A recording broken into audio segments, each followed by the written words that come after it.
Hi, I'm Eric Newcomer. And I am Madeline Renbarger. And this is the Newcomer Podcast. Each week, Eric and I discuss the VC deals and the drama that went down. Let's do it. Here we go. Welcome back and happy tech inauguration week, Eric. Happy. I'm happy, but I don't know if I think the inauguration week is a cause for celebration? You know, it's sort of I'm happy despite everything that's going on. Is it a cause for celebration? I mean, the image has really stuck with me. We've written a lot about, tech and politics over the last few months, and we had all the tech CEOs sitting right behind the dais as, if you will, as Trump was inaugurated. Elon Musk, Jeff Bezos and his wife, Lauren Sanchez, Sundar Pichai from Google, all lined up, ready in the front view. You know, it's like the anti-elite candidate, the guy who represents the masses has got, all his He's not the establishment CEOs on stage with his cabinet secretaries, and we've got governors sort of cast off to the side. I feel like the conservative critique of the left is always that, where you have the left, which I include myself, with such a hive mind, we're sheep, we're all sort of humming at the same tune. And then to watch the inauguration where like everybody's on message, it's like DEI is over. My Twitter feed is like singular in its message of this new moment in time. Goodbye, liberal groupthink. Hello, conservative groupthink. My Twitter, maybe I need to get on Blue Sky. I'm sure some of the Democrats on here will be like, get off Twitter and you'll see a different world. But my Twitter is like so unanimous. It's like DEI's over. It feels like the fight is whether it's like we're getting rid of DEI or we're getting rid of like the Civil Rights Act itself. And then at the same time you've got the sort of conservatives paying fealty to Trump. You've got Sam Altman and Masayoshi's son doing the Stargate thing with Trump, though obviously if it's a $500 billion deal or whatever, it didn't come together in the Trump administration. You could imagine they would, that had to have taken a lot of time and effort to put together. So, this is clearly Trump jumping on something that was already existing. Right. So you've got in the works. You've got at once sort of a collective decision that we're moving on from sort of the cultural moment of the woke years, and there's no resistance. All the elites are going to pay fealty to Trump and hope that sort of kissing up to them, he'll forget his hatred. There was a point on one of the interviews, just I have to say this, where Mark Zuckerberg complained about how like Joe Biden had talked about him. I think Joe Biden maybe called Zuck an oligarch, where Trump has literally called for like Zuckerberg to be like jailed. It's just like somehow it's like the tough talk from the Democrats was so mean. They mentioned that we're very wealthy, and Trump meanwhile like throws around the idea that he's gonna like jail his opponents, and people are like, oh yeah, that's Trump. He's just talking. Anyway, it's a little too much groupthink for me. It's not just the ultra wealthy, business owners, VC class that are really in the groupthink right now. I mean, there's a really good piece by Margot McCall in TechCrunch this week about all of the founders circling between David Sachs's crypto parties and the crypto ball and all of the different parties in Washington trying to get as close as possible to these bigwigs, but also the Trump administration themselves for deals, contracts. So it extends beyond just the people with the clearest financial incentive right now. Yeah. I mean, why do you think that is? Yeah. I mean, so, groupthink, natural human tendency, but this moment goes far beyond that. I think there are a couple things happening. One, which you just sort of touched on, is people want government contracts. I think for good, it feels like this is going to be a great moment for business. Let's do some business. I mean, I think both of our concerns is that this could be, I think we're calling it grit versus grift, in the newsletter. It's like, hopefully this is a moment of grit where everybody's building and doing real things, for all Elon's faults, he does build rocket ships and great electric cars. Or it could be grift and the Trump token, and just sort of, instead of government contracts going to sort of boondoggle defense contractors, now they're going to go to startups with fake products that are still developing. So certainly here, we are cheering for grit over grift, but I think we've got both types of people sort of leaning in and hoping to get what they can out of Trump. Well, you look at some of his executive orders he signed this week. He repealed Biden's executive order on AI safety, which, I mean, we've talked about there were good things and bad things in that order. But I think Mark Andreessen rightly pointed out that really favored big tech incumbents with the reporting requirements and developments over startups in the AI field. So for AI startups or people, pushing technology, some of the regulations really did not favor them. So in some ways there's moves already happening that could really be beneficial. Right, yeah. Yes, for the moneymakers, but also course, for everyone. Trump's going to unleash energy development, but then seems to single out like stuff like wind farms and some other renewables where it's like, that's actually where technology could help. So I hope the energy sort of regulation, I hope if he's going to clear the way for reduce regulations on oil and gas that extends to new forms of energy that could take us to a better place. I mean, to me, though, the most shameless reversal is just the abandonment of like diversity, equity, and inclusion. The problems with DEI were it's sort of run through human resources. It's like heavy-handed. It's, in some ways too bureaucratic.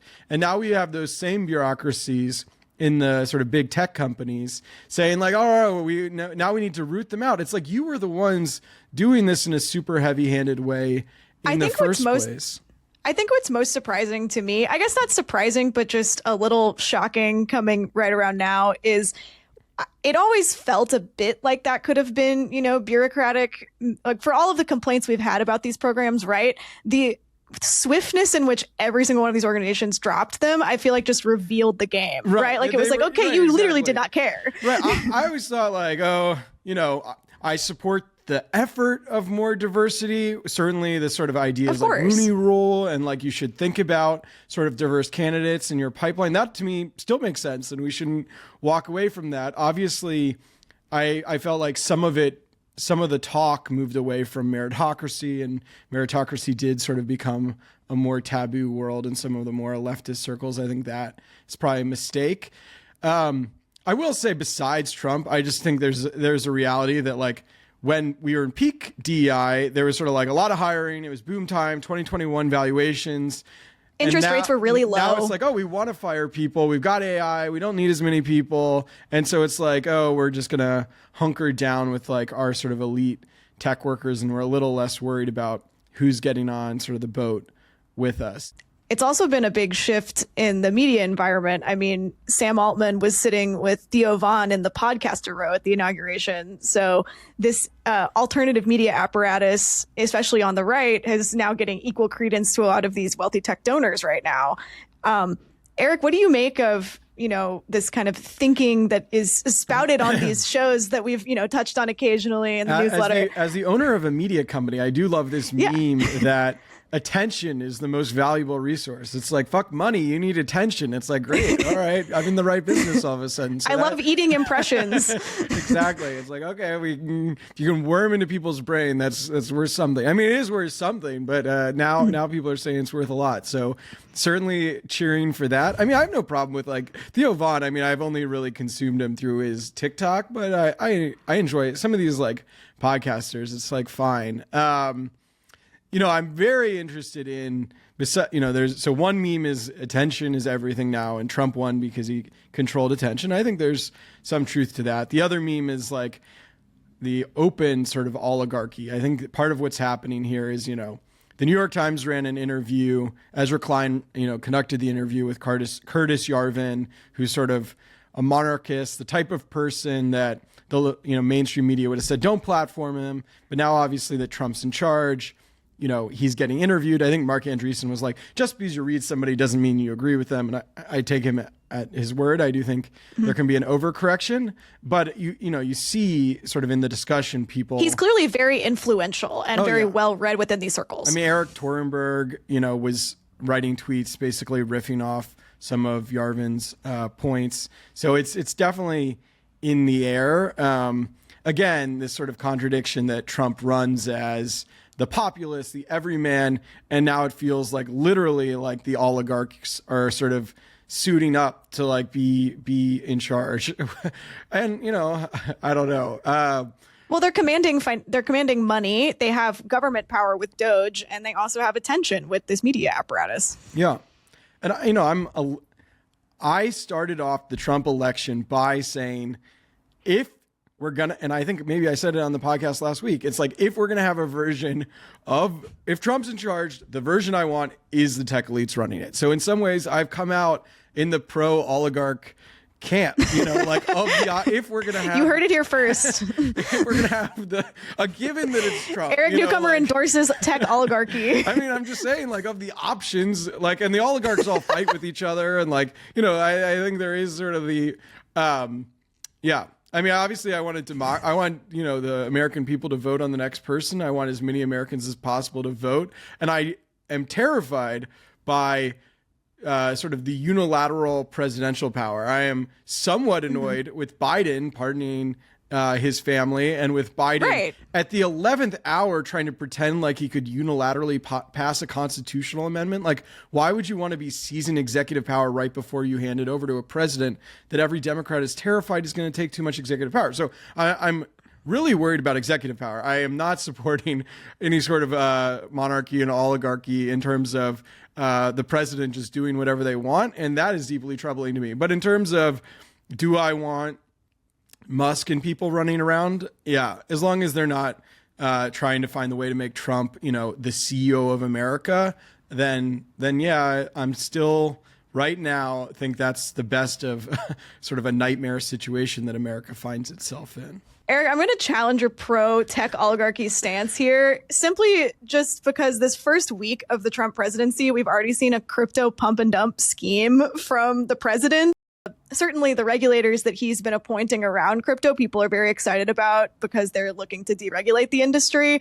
But this just sort of embodied everything that people criticize the industry about, right? And that's coming in week one. Yeah, I mean, so the self-dealing is going to be worrying. I mean, it's clearly like lost. I mean, it's sort of like a lost cause. They're so like openly corrupt. I mean, I think part of the hope is that all the tech companies, you know, are ultimately competitive with each other, that Elon is dunking on Stargate and says they don't have the money, even though Trump was announcing it with Sam Altman on stage. I mean, that's true. That's a one good place where he wasn't immediately, you know, kissing the ring and being, you know, immediately subservient to, oh, this is so great. This is this great project. He is willing to say things where he feels like it's worth it. Of course, he has his own vested interest with XAI. You know what I mean? Like if they're all just sort of aligned, then we lose sort of all of capitalism. We need the big companies to be sort of racing each other and competing. I mean, I am very, you know, and I'm somewhat sort of tongue in cheek about the oligarch. I'm somewhat supportive of the oligarchs. I am not pro oligarchy. I want that to be very clear. Clarifying point here on the Newcomer podcast. I do worry that the sort of like the tech CEOs in some ways can lose sight of sort of what you're saying, the importance of like our norms and like good business practices and all that, and sort of this sort of running towards Trump and just saying, oh, we're going to have a business bonanza. It's like we do need sort of, you know, like just my own psychology, right? It's like I'm building a business person. I'm building a business myself. It's like what you should want in America is to build a real business of substance.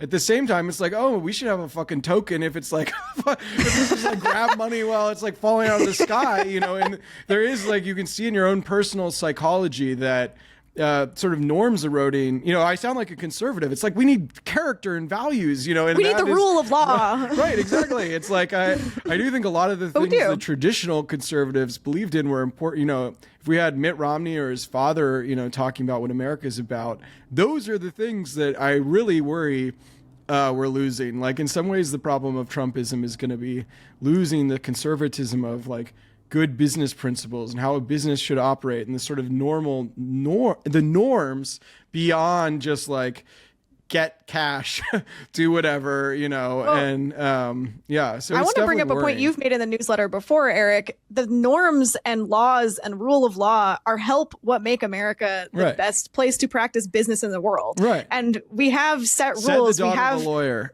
I know. Yeah. Lawyers love this. Lawyers love me. No, but seriously, having the rule of law helps businesses flourish and conduct and grow. And if you don't have that, and that's just immediately thrown out the door, that opens a whole can of worms around whether or not businesses will operate fairly under capitalism. It's just straight to cronyism, which doesn't make for a healthy tech ecosystem. Right. Yeah. I mean, it's competing interests. Clearly, there's too much sort of bureaucracy. There are a lot of organizations that seemed designed to say no. Some of them lawyers themselves. But yeah, I believe in the rule of law, and I think sort of Elon and Trump both represent sort of just a total disregard for the right way to do things, and that we should have certain procedures. And it's deeply troubling. I mean, my high level message is like, I think the mood is way too optimistic about Trump. This is just sort of like, kiss the ring. It's what makes sense right now. I've sort of embodied the stance as sort of the opposition, that it's like we need to give them time to sort of fuck up enough otherwise we just sound like whiners, right? It's like better for us to like do a couple things, have real objectionable stuff that we can. Well, we want sort of the future of the about. Country to be good and for tech to succeed. Right. Yeah, so exactly. if things work out, obviously that would be great. Right. You're right. It's not even a pose. It's like, if you are great, like Godspeed, but I'm skeptical. And when you fail, then we will seize on that as a good point of how this has been totally misguided. But until then, giving you a second, it's like, we're not even really, the whole Musk hand gesture, like, I don't know what's in his heart, but I think it's a losing political fight. It's just sort of like, I want to do something that, Nick Fuentes thinks is like a signal to me, but if certain audiences view it a certain way, that kind of tells you exactly what that is. That it's a mistake. But yeah, I don't think it's the message that we should be fighting on. I mean, we're waiting for terrible treatment of human beings. I mean, I'm deeply worried. Just like, I hope that the left-wing response to this is sort of that sort of love and taking care of our fellow person, and a lot of honestly the Christian values that are important, and like that Trump doesn't embody any of them. I mean, that's sort of unfamiliar language to the left, but I think that's going to emerge eventually, that we it's just so mean-spirited to me. That he's complaining about like the bishop just saying like, care about people, like that would be sort of on its face objectionable. Ridiculous. It's like, what? That was just ridiculous. Anti-Episcopal slander. But why are you Episcopal? I don't know that. I was raised Episcopal, actually. I'm Unitarian Universalist, so I'm even more left-wing. You're even more than the Episcopals. Practice nice. Than you. We want tech and tech business to succeed. We want the golden era of tech and venture returns. And on that note, let's shift gears to actually talking about business for once on this podcast. We'll do our jobs, not talk about politics, and just call balls and strikes on business. What's on the slate? Well, on the slate today, let's jump in. Let's dive into the deals. On the slate is fresh data from UTIMCO. We've got the data from the University of Texas and Texas A&M Investment Management Company. Internal rate of return. We've got how the venture firms are doing. We're tracking it over time. We have real data. This is nerdy venture shit.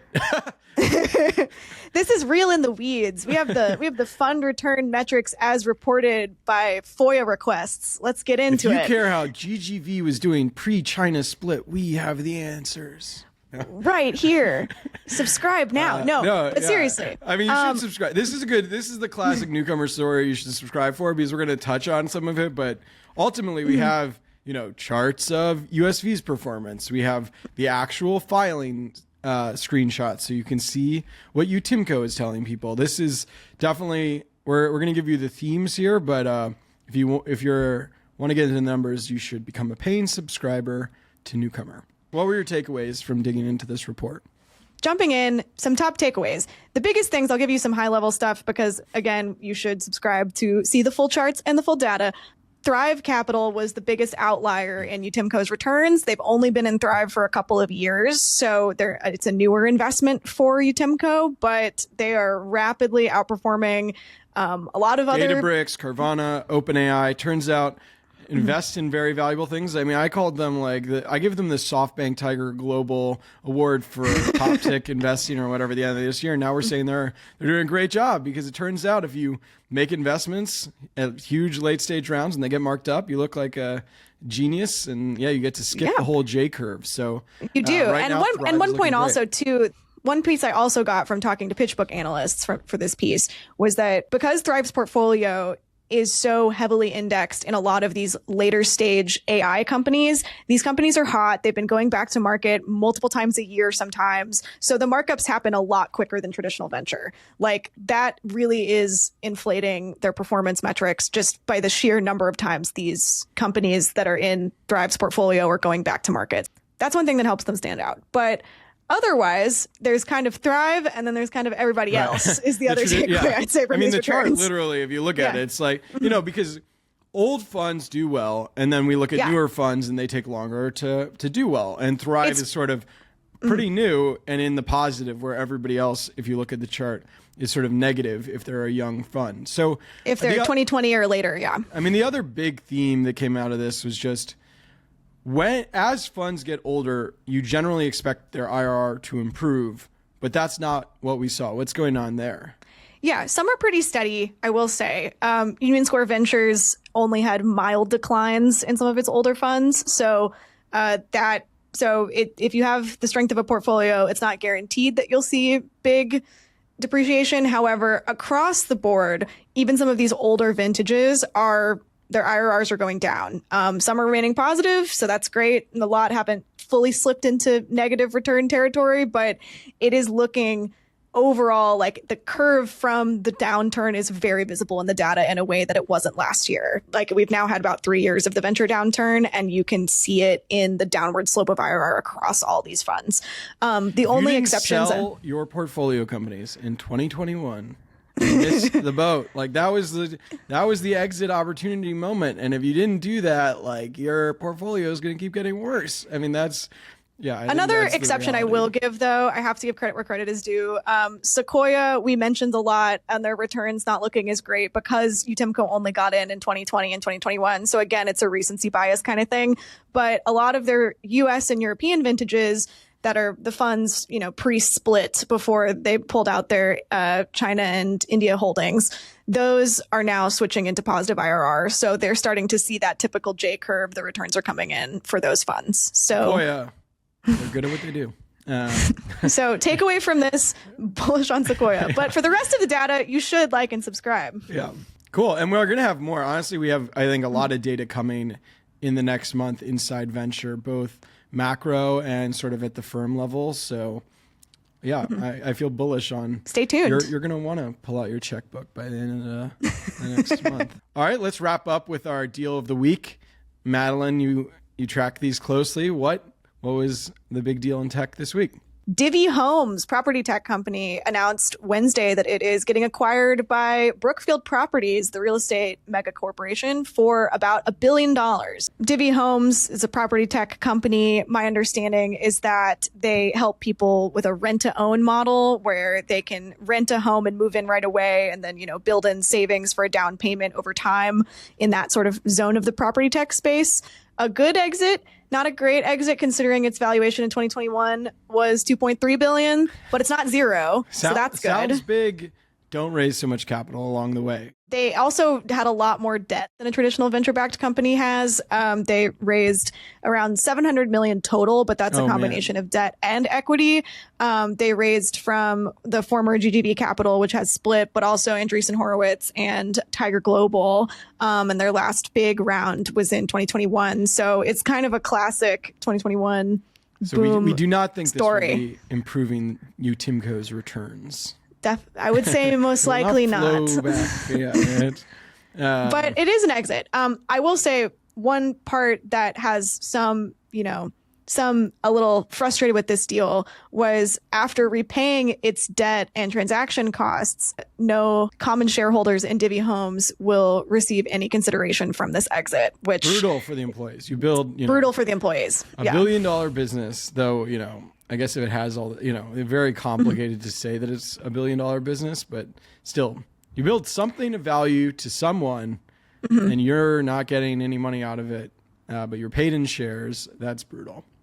Yeah, it's been a tough couple years for property tech as a venture-backed category overall. So this exit, at least there's something there, but it does feel also sort of indicative of this being a tough category. All right, that's our episode. If you want us to publish more venture performance, you can be part of the solution. Email us at newcomer@newcomer.co or send us your venture returns. Yeah, or you can reach us both at our first names at newcomer.co. Send us stuff. We're always happy to take anonymously sourced. We prefer anonymously sourced information. So do your part, keep the information flowing, and we'll talk about business and not spend the whole podcast talking about Trump. Otherwise, I can't promise. If we don't get the numbers, we might just talk politics all the time. Back to business on the Newcomer Podcast. See you next week. All right, thanks.